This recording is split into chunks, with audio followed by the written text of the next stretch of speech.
نحمده ونصلي على رسوله الكريم اما بعد اعوذ باللہ من الشیطان الرجیم بسم اللہ الرحمن الرحیم انا اعطیناک الکوثر فصل لربک وانحر ان شانئک هو الابتر صدق اللہ العلی العظیم وصدق رسولہ النبی الکریم ونحن على ذلك لمن الشاہدین والشاکرین والحمد للہ رب العالمین۔ انتہائی واجب الاحترام معزز اور مکرم حاضرین، اللہ جل شانہ کا بڑا انعام اور فضل ہمارے اوپر ہوا اس وقت۔ اللہ جل شانہ نے ہم سب کو دین کی مجالس میں ہم سب کو شریک ہونے کی توفیق عنایت کی، یہ یقیناً ہمارے اوپر اس کا بڑا فضل ہے۔ اللہ جل شانہ بار بار ایسی مجالسوں میں ہم سب کو شریک ہونے کی توفیق عنایت فرمائے۔ اس وقت قرآن کریم کی ایک سورت یعنی سورۃ الکوثر پڑھی اور اسی کی روشنی میں چند بات آپ حضرات کے پاس تک پہنچانی ہے۔ اس سورت کا نزول ایسے وقت میں ہوا، یعنی جس وقت اس سورت کا نزول آپ صلی اللہ علیہ وسلم پر ہوا، اس وقت آپ صلی اللہ علیہ وسلم پر ان دنوں ایک غم طاری تھا، اور اس سے بڑھ کے غم کیا ہو سکتا ہے کہ انسان کی اولاد فوت ہو جائے۔ ہم جانتے ہیں ہم میں سے اگر کسی کو اس طرح کے غم کا یعنی اس طرح کا معاملہ ہمارے کسی کے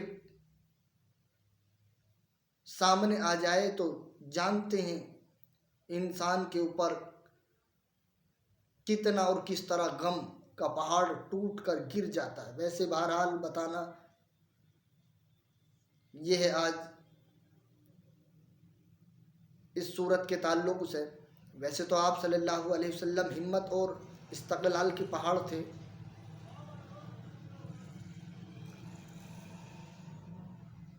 گویا کہ اس صورت کے اندر آپ صلی اللہ علیہ وسلم کی شان کو بیان کیا گیا ہے۔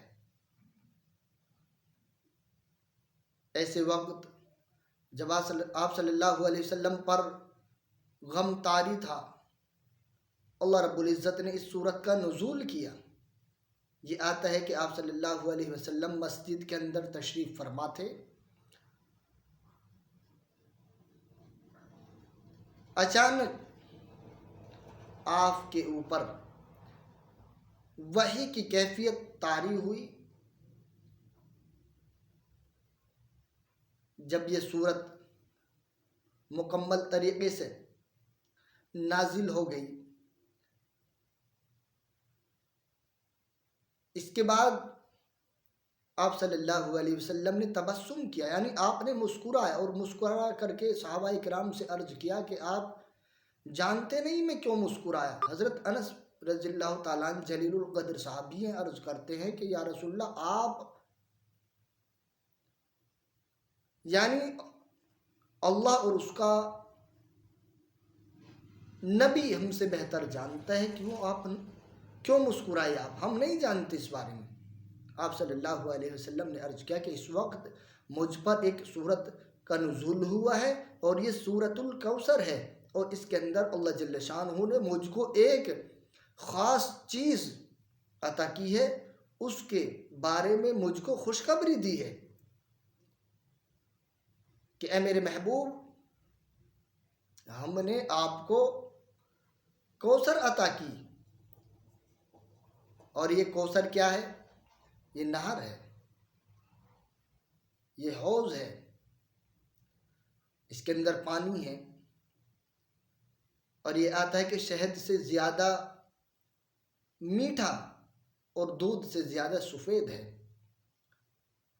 میدان محشر قائم ہوگا، اپنے ہر ایک یعنی ایک ایک امتی کو آپ صلی اللہ علیہ وسلم اپنے ہاتھوں سے، اپنے دست مبارک سے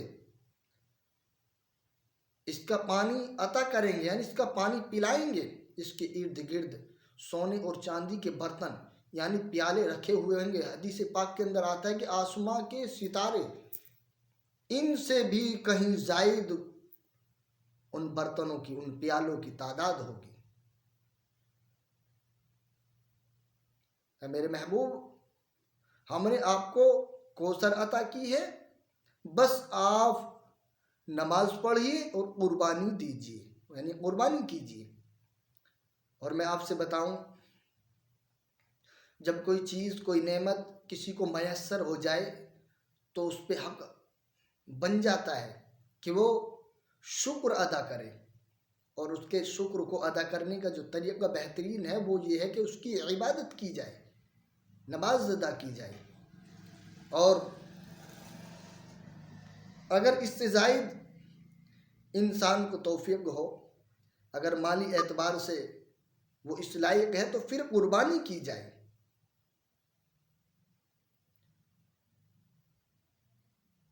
ان شانئک ھو الابتر، بے شک تمہارا دشمن ہی ہر خیر سے محروم ہے۔ یہ ابتر کیا ہے؟ ابتر کہتے ہیں بے اولاد کو، یعنی جس کے اولاد نہ ہو اس کو ابتر کہتے ہیں۔ اور عرب کے اندر یہ ماحول تھا کہ اس کو، یعنی یہ دستور تھا، اس الفاظ کو بہرحال برا سمجھتے تھے۔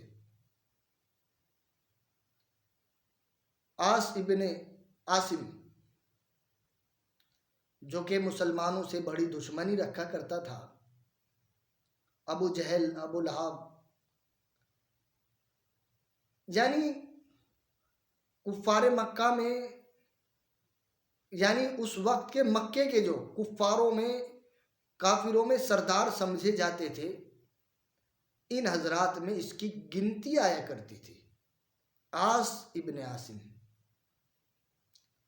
بہت زیادہ دشمنی رکھا کرتا تھا مسلمانوں سے، اور آپ صلی اللہ علیہ وسلم کا اگر وہ کہیں ذکر سن لیتا تو آپ کو نرینہ کہہ کر کے پکارتا، یعنی نرینہ کہہ کر کے آپ کی بات بتاتا، آپ کی برائی کرتا، اور یہاں تک کہ کہتا کہ محمد، نعوذ باللہ، محمد صلی اللہ علیہ وسلم کا تو ان قریب نام و نشان ختم ہو جائے گا۔ کیوں؟ اس لیے کہ ان کے تو لڑکا ہی نہیں ہے، لڑکا ہے ہی نہیں۔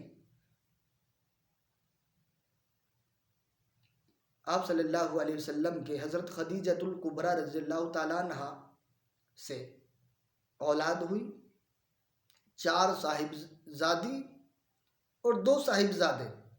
آپ کی صاحبزادیوں نے تو طویل عمر پائی، اور صاحبزادے آپ کے بچپن ہی میں انتقال کر گئے۔ تو ان کے انتقال کر جانے کے بعد مکے کے اندر جو اس وقت کافر تھے، جو اسلام کے ماننے والے یعنی مسلمانوں سے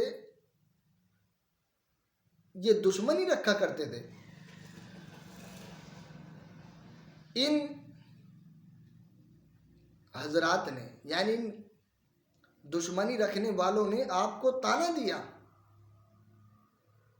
اور اس طرح کے کلمے، اس طرح کے جملے بازی یہ کیا کرتے تھے کہ ان کے تو اولاد ہی نہیں، ان قریب ان کا نام و نشان مٹ جائے گا۔ لیکن اللہ رب العزت نے ان شانئک ھو الابتر فرمایا کہ بے شک تمہارا دشمن ہی ہر خیر سے محروم ہے، اور ہم نے تم کو، اے میرے محبوب، خیر کثیر دی ہے، یعنی بہت ساری خیر دی ہے آپ کو، بہت بڑی خیر سے ہم نے آپ کو نوازا ہے۔ اگرچہ آپ کی جسمانی اولاد نہیں ہے، لیکن تمہاری روحانی اولاد بہت ہوگی، زمین کے خطے خطے پر پھیل جائے گی۔ اور میرے محبوب، آپ کو گھبرانے کی ضرورت نہیں ہے، میرے نام کے ساتھ تمہارے نام کو قیامت تک لیں گے لوگ، اور اس قیامت کے بعد بھی آپ کا نام ہمیشہ قائم اور دائم رہے گا۔ آپ کو گھبرانے کی ضرورت نہیں ہے، ہم نے آپ کو کوثر عطا کی ہے، ہم نے تم کو خیر کثیر دی ہے، یعنی بہت ساری خیریں ہم نے آپ کو عطا کی ہے، اس میں تمام چیزیں آ گئی، روزی روٹی بھی آ گئی، کپڑا بھی آ گیا، کھانے پہننے کی چیزیں، چلنے چلانے کی تمام چیزیں خیر کثیر کے اندر موجود ہیں۔ بہرحال یہ سورت مکی ہے اور آپ صلی اللہ علیہ وسلم کی شان کو اس کے اندر بیان کیا گیا ہے۔